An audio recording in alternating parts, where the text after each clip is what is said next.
Hello friends, నా పేరు Aditya venue and welcome to EV Telugu.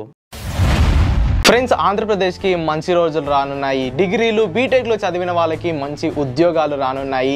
అన్నీ అనుకున్నట్టుగా జరిగితే ఏపీ ఒక ఈవీ హబ్గా మారనుంది. అవునండి, ఇది నిన్నో మొన్నో స్టార్ట్ అయిన ప్రయత్నం అయితే కాదు, 2019 కన్నా ముందే స్టార్ట్ అయింది. అప్పుడు టీడీపీ పార్టీ అనేది రూలింగ్లో ఉండేది అండ్ ఆంధ్రప్రదేశ్ని ఆటోమొబైల్ హబ్గా మార్చాలనే చంద్రబాబు నాయుడు గారి కళ అప్పుడే మొదలైంది.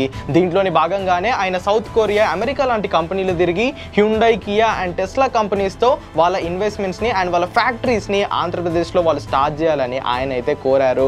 దాంట్లోని భాగంగానే కియా కంపెనీ 2017లో ఆంధ్రప్రదేశ్ గవర్నమెంట్తో మెమోరాండం ఆఫ్ అసోసియేషన్ అయితే సైన్ చేసింది. అండ్ 2019లో వాళ్ళు అనంతపూర్లో ఫ్యాక్టరీని అయితే స్టార్ట్ చేశారు. అండ్ ఇప్పటి వరకు కియా కంపెనీ అనంతపూర్లోని ఫ్యాక్టరీలో 12 లక్షలకు పైగా కార్లను మ్యానుఫ్యాక్చర్ చేసి ఇండియాలోనే కాకుండా వాళ్ళకి గ్లోబల్గా డిమాండ్ ఉన్న కంట్రీస్లో కూడా ఇప్పుడు ఆ కార్లని వాళ్ళు సెల్ చేస్తున్నారు. సో కియా కంపెనీ ఇక్కడికి రావడానికి చంద్రబాబు నాయుడు గారి హస్తం అనేది చాలా స్ట్రాంగ్గా ఉంది. అప్పటికప్పుడు వాళ్ళకి కావాల్సిన ల్యాండ్, వాటర్, పర్మిషన్స్ అన్నిటిని ఇప్పించి అనంతపూర్లో కియా ప్లాంట్ రావడానికి ఆయన చాలా సహాయపడ్డారు.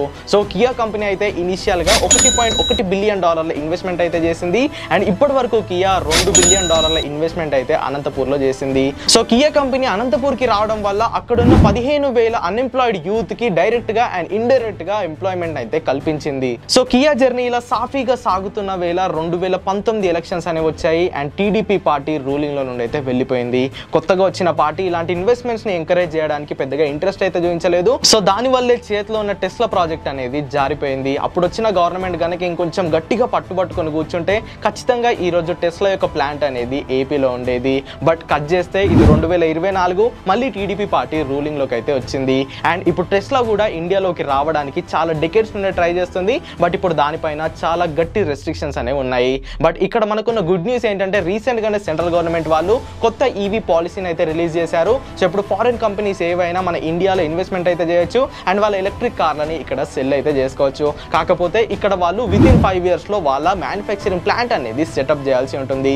సో ఖచ్చితంగా టెస్లాని అయితే ఇండియాకి రానుంది అండ్ వాళ్ళు కనుక ఇండియాకి వస్తే వాళ్ళు ఖచ్చితంగా ఇక్కడ ఒక మ్యానుఫ్యాక్చరింగ్ ప్లాంట్ అయితే సెటప్ చేస్తారు. టెస్లా కనుక ఇండియాలో మ్యానుఫ్యాక్చరింగ్ ప్లాంట్ పెడితే వెంటనే వాళ్ళు $3 బిలియన్ ఇక్కడ ఇన్వెస్ట్మెంట్ అయితే చేస్తారు. అండ్ రానున్న 5 yearsలో $30 బిలియన్ ఇన్వెస్ట్మెంట్స్ని టెస్లాని అయితే తీసుకొస్తుంది. కియా కేవలం $1.1 బిలియన్ ఇక్కడ ఇన్వెస్ట్ చేసింది. బట్ టెస్లా మాత్రం వచ్చిన వెంటనే $3 బిలియన్ అండ్ రానున్న 5 yearsలో $30 బిలియన్ ఇన్వెస్ట్ చేస్తుంది. అంటే కియా ఇన్వెస్ట్ చేసిన దానికన్నా 30 రెట్లు ఎక్కువ ఇక్కడ టెస్లాని అయితే ఇన్వెస్ట్ చేయబోతుంది. సో ఇప్పుడు టెస్లా దృష్టిలో 3 స్టేట్స్ అయితే కన్సిడరేషన్లో ఉన్నాయి. ఫస్ట్ స్టేట్ వచ్చేసరికి Gujarat, second state Tamil Nadu and third state Andhra Pradesh. And Tesla ఖచ్చితంగా ఆంధ్రప్రదేశ్కి వస్తుందనడానికి నా దగ్గర 3 రీజన్స్ అయితే ఉన్నాయి. ఫస్ట్ రీజన్ వచ్చేసరికి ప్లేస్. ఏపీలో కనుక టెస్లా మ్యానుఫ్యాక్చరింగ్ ప్లాంట్ని సెటప్ చేస్తే ఖచ్చితంగా రాయలసీమ ఏరియాలోనే సెటప్ చేస్తుంది.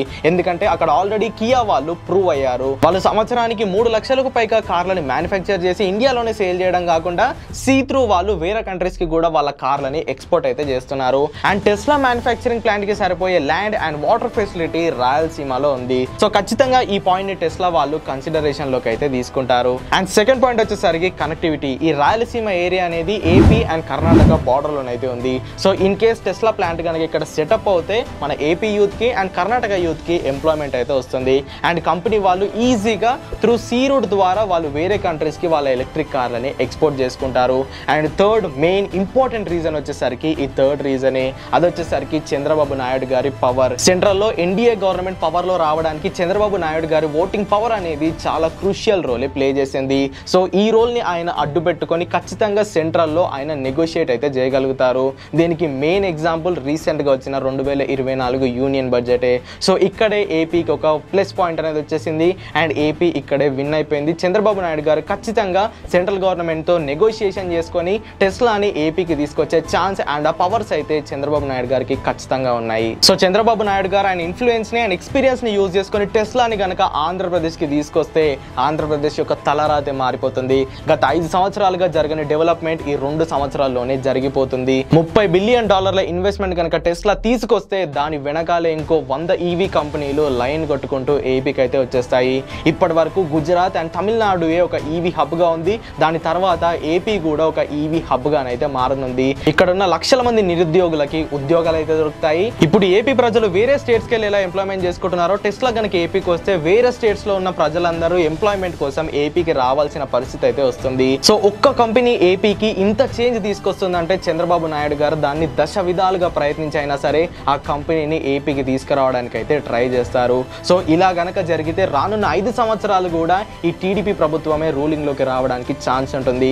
సో ఏ విధంగా చూసుకున్నా టెస్లా ఏపీకి రావడం అనేది అటు ఆ పార్టీ వాళ్ళకి ఇటు ప్రజలకి అండ్ స్టేట్ యొక్క డెవలప్మెంట్ పరంగా కూడా ఇది చాలా యూజ్ అవుతుంది. అండ్ ఇదనే కాదు, వియత్నాం కి చెందిన విన్ఫాస్ట్ అనే కంపెనీతో కూడా ఈ జూలై 10వ తేదీన చంద్రబాబు నాయుడు గారు ఒక మీటింగ్ అయితే పెట్టుకున్నారు. సో ఆ కంపెనీ యొక్క సీఈఓని ఏపీలో ఇన్వెస్ట్మెంట్ చేయమని ఆయన అయితే కోరారు. ఇప్పటికే ఈ వియత్నాం కి చెందిన విన్ఫాస్ట్ అనే ఈవీ కంపెనీ తమిళనాడులో వాళ్ళ మ్యానుఫ్యాక్చరింగ్ ప్లాన్ అయితే సెటప్ చేస్తుంది. ఆల్రెడీ దానికి సంబంధించిన భూమి పూజ అయితే అయిపోయింది. ఇంకో 2 సంవత్సరాల్లో అక్కడ విన్ఫాస్ట్ ఎలక్ట్రిక్ కార్లని వాళ్ళైతే మ్యానుఫ్యాక్చర్ చేయనున్నారు. సో వాళ్ళ సెకండ్ ప్లాన్ ని ఏపీలో పెట్టమని చంద్రబాబు నాయుడు గారు అయితే కోరారు. సో దీనికి గాను ఈయన 4,000 కోట్ల ఇన్వెస్ట్మెంట్ చేయమని అయితే ఆయన ఇన్వెస్ట్ చేశారు. సో దీనికి బదులుగా అక్కడికి సంబంధించిన పర్మిషన్స్ కానీ ల్యాండ్ అలొకేషన్ కానీ వాటర్ అరేంజ్మెంట్స్ కానీ ఈయన చూసుకుంటానని ప్రామిస్ అయితే చేశారు. సో ఇలా విన్ఫాస్ట్ టెస్లా లాంటి కంపెనీస్ ని ఏపీకి తీసుకురావడానికి చంద్రబాబు నాయుడు గారు చాలా ప్రయత్నాలు అయితే చేస్తున్నారు. సో ఇక్కడైతే నేను క్లియర్ గా చెప్పగలుగుతాను, ఈ రానున్న 5 సంవత్సరాల్లో ఖచ్చితంగా ఆంధ్రప్రదేశ్ అనేది ఈవీకి ఒక హబ్ గానైతే మారుతుంది. అండ్ చంద్రబాబు నాయుడు గారు వారి కళని నెరవేర్చుకునేదాకా నిద్ర అయితే బోరు. మరి నిజంగానే టీడీపీ వాళ్ళు ప్రయత్నిస్తున్నట్టుగా అన్ని ఈవీ కంపెనీలు ఏపీకి వస్తాయా? దీనిపై మీ అభిప్రాయం ఏంటో కింద కామెంట్ చేయండి. వీడియో కనుక ఇన్ఫర్మేటివ్ గా అనిపిస్తే ఖచ్చితంగా లైక్ చేయండి. ఈవీ తెలుగు ఛానల్ ని సబ్స్క్రైబ్ చేయండి. Go green, go electric.